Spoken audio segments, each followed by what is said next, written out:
प्रधानमंत्री मोदी जी कह रहे हैं रील बनाइए पैसे कमाइए रोजगार है, पकौड़े तलिए पैसे कमाइए रोजगार है। द्वंद्व कहां तक पाला जाए, युद्ध कहां तक टाला जाए, और दूध छीन बच्चों के मुंह से इन क्यों नागों को पाला जाए। 800 करोड़ के हवाई जहाज में जाते हैं तो क्या पेट्रोल से नहीं, क्या गाय मूत्र से चलती है क्या वो? पिछली सरकारों में उतनी टेक्नोलॉजी नहीं थी। ये बात करते हैं तो हम विकसित भारत बना रहे हैं, विकसित भारत बना रहे हैं, विकसित भारत का विजन लेके चल रहे हैं। विकसित भारत में यही विकसित भारत है। बाप दादा लड़े थे हमारे गोरों से, तो हम लोग लड़ेंगे चोरों से। सरपरोशी की तमन्ना अब हमारे दिल में है, देखना है कि जोर कितना बाजुए कातिल में है।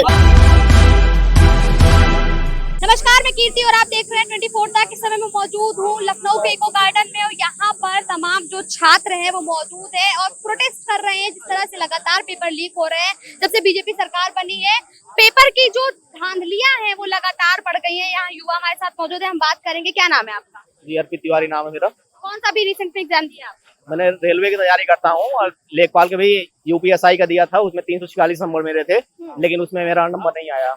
कटाफ ज्यादा। यहाँ पर जो छात्र हैं प्रोटेस्ट कर रहे हैं नीट पेपर लीक को लेकर के। धर्मेंद्र प्रधान का इस्तीफा जो है वो मांगा जा रहा है। धर्मेंद्र प्रधान को इस्तीफा देना चाहिए। क्या लगता है उनके इस्तीफा देने से पूरा सिस्टम सुधर जाएगा? जी, सिस्टम नहीं सुधरेगा, लेकिन किसी दूसरे को जिम्मेदारी दे देनी चाहिए, क्योंकि वो जिम्मेदारी का सही से निर्वहन नहीं कर पा रहे हैं। पिछली सरकारों में उतनी टेक्नोलॉजी नहीं थी। ये बात करते हैं तो हम विकसित भारत बना रहे हैं, विकसित भारत बना रहे हैं, विकसित भारत का विजन लेके चल रहे हैं। विकसित भारत में यही विकसित भारत है। सीजेपी जो है वो लगातार युवाओं के मुद्दे उठा रही है। अभिजीत दीप के यहाँ मौजूद है, तमाम जो टीचर्स हैं वो आए हुए हैं छात्रों के सपोर्ट में। क्या कुछ कहना है? सीजेपी का सपोर्ट करते हैं आप? जी, बहुत सपोर्ट करते हैं। हमें बहुत अच्छा लगा कि अभिजीत जी आए यहाँ पे। मैं उनका बहुत बहुत धन्यवाद करता हूँ। मैं कोशिश करूंगा कि मैं उनकी पार्टी से चुनाव लड़ूं। जाहिलों की सरकार है, अनपढ़ सारे गद्दी बैठे हुए हैं। पढ़े लिखे जो है, एक मिनट, पढ़े लिखे जो है रोड पे ठेला लगा रहे हैं, पकौड़ियां तल रहे हैं, और जाहिल वहाँ कुर्सी पे बैठ के शासन करेंगे। प्रधानमंत्री भी तो कह रहे हैं कि पकौड़ा तलना एक रोजगार है, रील बनाना एक रोजगार है। जिसकी जो मानसिकता वही तो करेगा। जिसने पकौड़ी तली, हम लोग पकौड़ी तलाएगा। युवा यहाँ बैठा हुआ है, प्रोटेस्ट कर रहा है। प्रधानमंत्री कहते हैं कि भाई पकौड़ा बना लीजिए, रील बना लीजिए, वो भी तो रोजगार है। क्यों यहाँ प्रोटेस्ट कर रहे हैं भाई? मैम एक बात बताइए, जब आपके बच्चे नहीं है, ठीक है, तो आप ये युवा के बारे में सोचेंगे ही नहीं। जब आपके बच्चे खुद के नहीं है तो आप क्यों सोचेंगे किसी के दूसरे बच्चे को? सवाल ये है कि जब स्टूडेंट अपने मुद्दे की बात कर रहा है। नरेंद्र मोदी जी 6:30 पे भाषण देते हैं कि जो है फ्यूल कम यूज करो, पेट्रोल कम यूज करो। फिर उसके बाद 8:30 बजे जो है 300 प्लस गाड़ी लेके रोड शो कर रहे थे।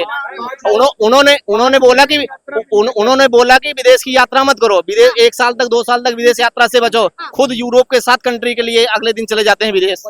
जी, 800 करोड़ के हवाई जहाज में जाते हैं तो क्या पेट्रोल से नहीं, क्या गाय मूत्र से चलती है क्या वो? बीजेपी के जितने नेता हैं सब अपने बच्चों को विदेश भेज रहे हैं। मतलब वो जानते हैं कि हम यहाँ के एजुकेशन सिस्टम ठीक नहीं है। तो भाई जब नहीं मान रहे हो तो भाई और बच्चों को पढ़ाओ ना। आप सत्ता में बैठे हो तो आप सुधार करो उस सिस्टम का। अपने बच्चों को विदेश क्यों भेज रहे हो? यहाँ भेजो ना, आप सत्ता में हो। आखिरी बात, बाप दादा लड़े थे हमारे गोरों से, तो हम लोग लड़ेंगे चोरों से। उन्होंने कहा था कि 1 साल में 2 करोड़ रोजगार देंगे, उन्होंने दिया नहीं दिया? स्मार्ट रील बनवाना सिखा दिया आप लोग। क्या रील बात कर रहे हैं मैम? मैं एजुकेशन सिस्टम पे बात कर रहा हूँ, आप रील की बात कर रहे हैं। नहीं, प्रधानमंत्री मोदी बात कर। आप फिर गलत मत बोलिएगा। प्रधानमंत्री मोदी जी कह रहे हैं रील बनाइए पैसे कमाइए रोजगार है, पकौड़े तलिए पैसे कमाइए रोजगार है। फिर आप कह रहे रोजगार नहीं है। क्यों मैम? ये रोजगार थोड़ा ना हुआ, ये तो एक मतलब एक प्रकार से हमें नीचा दिखाने की कोशिश कर रहे हैं।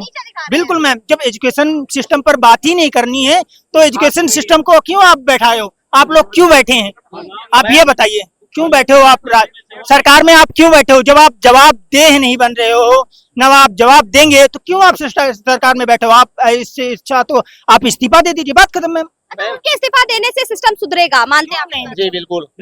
कि द्वंद्व कहां तक पाला जाए, युद्ध कहां तक टाला जाए, और दूध छीन बच्चों के मुंह से इन क्यों नागों को पाला जाए, और दोनों छोर लिखा हो भारत, सिक्का वही उछाला जाए। सरपरोशी की तमन्ना अब हमारे दिल में है, देखना है कि जोर कितना बाजुए कातिल में है। तो मैम ये स्थिति है भारत में शिक्षा की। और यूपी कांस्टेबल का देखिए, विश्व गुरु है भारत, शिक्षा की व्यवस्था इतनी खराब हो गई। विश्व गुरु था पहले, प्राचीन जब हम लोग एंशिएंट हिस्ट्री पढ़ते हैं तो भारत विश्व गुरु था। प्रधानमंत्री मोदी कह रहे विश्व गुरु है। नहीं, विश्व गुरु तो बिल्कुल है। जब देखिए पूरे यहाँ पर लोग प्रोटेस्ट कर रहे हैं तो हमारा भारत तो विश्व गुरु की श्रेणी में खड़ा ही है। विश्व गुरु है, तभी तो हमारे विश्व गुरु जाके विदेशों में टॉफी बांट रहे हैं सारे।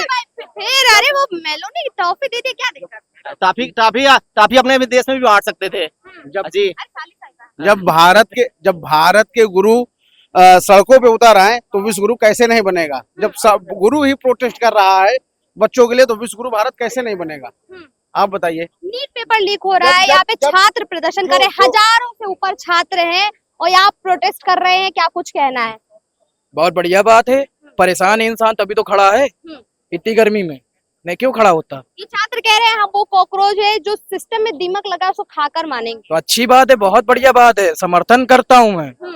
अब युवा जाग गया है, ये हिंदू मुस्लिम की राजनीति और ये नफरत की राजनीति खत्म हो जाए जल्द से जल्द, यही मांग है भैया। ये हिंदू राष्ट्र है, कहाँ हिंदू मुस्लिम की राजनीति, और युवा ऐसे खड़ा हो जाएगा? अभी मैं वहाँ पे मीडिया वाले थे, वहाँ कई लोग नफरत फैला रहे थे, तो मैं यही कहना चाहता हूँ कि यहाँ चाहे 500 लोग आया हो चाहे 1000 आया हो, उनसे भी मैंने यही कहा कि नफरत फैलाने की बात नहीं है। देखो 5 उंगली बराबर नहीं होती, उनकी सोच है वो कर रहे, करने दो। हम जो जिस काम के लिए आए हैं, युवाओं के लिए आए हैं, बस हमें वही काम करना है, उसकी मांग करनी है, बस खत्म बात। हमें नहीं नफरत फैलानी। ये लोग कह रहे हैं कि सीजेपी का आप लोग समर्थन कर रहे हैं, आप देश के खिलाफ हैं। कौन कह रहा? बहुत से लोग बोल रहे हैं। कौन कह रहा? बुलाइए मेरे सामने, अभी यही डिबेट दूंगा, यही दूंगा, बुलाइए। कौन एक बंदा बुलाइए, मैं सामने खड़ा करिए, मैं जो सवाल करूंगा मेरा जवाब दे वो। अच्छा, अभी दिल्ली में प्रोटेस्ट हुआ था, उसके बाद बहुत सारी रील जो है इंस्टाग्राम पर और सोशल मीडिया पर वायरल हुई, ये कहते हुए कि सीजेपी जो है कॉकरोच जनता पार्टी, वो देश विरोधी पार्टी है। कहाँ है यार, होती तो यहाँ ना दिखता। अभी क्या कुछ कहना है? यहाँ पर हजारों की संख्या में छात्र मौजूद है, प्रोटेस्ट कर रहे हैं, धर्मेंद्र प्रधान का इस्तीफा जो है वो मांग रहे हैं।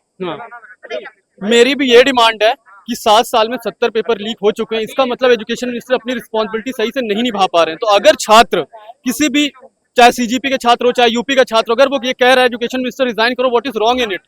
अभी राजनाथ सिंह का एक बयान आया कि ये कांग्रेस नहीं है, यहाँ पे इस्तीफे नहीं होते हैं। कितना एरोगेंट बयान है। अगर आपका कोई मिनिस्टर सही से काम नहीं कर रहा, उसका इस्तीफा लेने में क्या प्रॉब्लम है? अगर आप इस्तीफा लेते हैं तो ये पहला स्टेप होगा, ये एक्सेप्ट करने का कि हम अकाउंटेबल हैं, we are accepting the accountability. अगर आप एरोगेंट हो कि नहीं इस्तीफा नहीं लेंगे, इसका मतलब आप अपने आप को सत्ता से ऊपर समझ रहे हो। अपने सनातनी सरकार है, हिंदुत्व की सरकार है, ऊपर नहीं हो गई। इतने सालों में 90,000 सरकारी स्कूल बंद हो गए। अगर एजुकेशन सिस्टम ऐसे ही फॉल करता रहा, क्या हम कभी विकसित भारत बन पाएंगे? आप विश्वगुरु बताते हैं। नहीं, आप बताओ, आप बन पाएंगे? आप अपनी सोच बताओ। अगर शिक्षा व्यवस्था ऐसे खोखली होती रही, हम कभी विश्वगुरु बन पाएंगे? या भारत कभी विकसित देश बन पाएगा? क्या लगता है आपको? नहीं बन पाएंगे ना। अगर भारत को विकसित बनना है तो हमें सबसे पहले एजुकेशन सिस्टम सही करना पड़ेगा। जितनी भी टॉप कंट्रीज है जो आज डेवलप्ड है, वो इसलिए डेवलप्ड है कि उनका एजुकेशन सिस्टम बहुत अच्छा है। सीबीएसई एग्जाम को खुलासा किया आपने, उसको पाकिस्तानी बोल दिया। हाउ रॉन्ग इट इज ना। आपने देखा होगा ना, किसी बंदे ने उसको पाकिस्तानी बोल दिया। तो ये तो गवर्नमेंट का नैरेटिव है कि जो उनके खिलाफ आवाज उठाए आप उसको पाकिस्तानी बोल दो, एंटी नेशनल बोल दो, फलाना बोल दो, कांग्रेसी बोल दो। यहाँ पे ना कोई कांग्रेसी है ना कोई बीजेपीएन है। We all have gathered here just for one cause कि एजुकेशन सिस्टम में सुधार हो। जैसा कि आपने देखा, यहाँ तमाम छात्र जो है मौजूद है और छात्रों की संख्या जो है लगातार इको गार्डन में बढ़ती जा रही है। उनका साफ मांग है कि धर्मेंद्र प्रधान इस्तीफा दें। जिस तरह से नीट के पेपर लीक हो रहे हैं, यूपीएससी के पेपर लीक हो रहे हैं, छात्र मेहनत करता है, एग्जाम देता है, सेंटर तक जाता है, पैसा खर्च करता है और आखिरी में उसके हाथ क्या लगता है? Paper leak. ये कब तक चलेगा, उसको लेकर के छात्र यहाँ मौजूद थे, प्रदर्शन किया और कह रहे हैं कि अगर पेपर लीक नहीं रुका, धर्मेंद्र प्रधान ने इस्तीफा नहीं दिया, तो ये प्रोटेस्ट और बड़ा होगा। वीडियो पर आपका क्या कुछ कहना है कमेंट बॉक्स में जरूर बताइए। कैमरा पर्सन के साथ में कीर्ति 24 तक।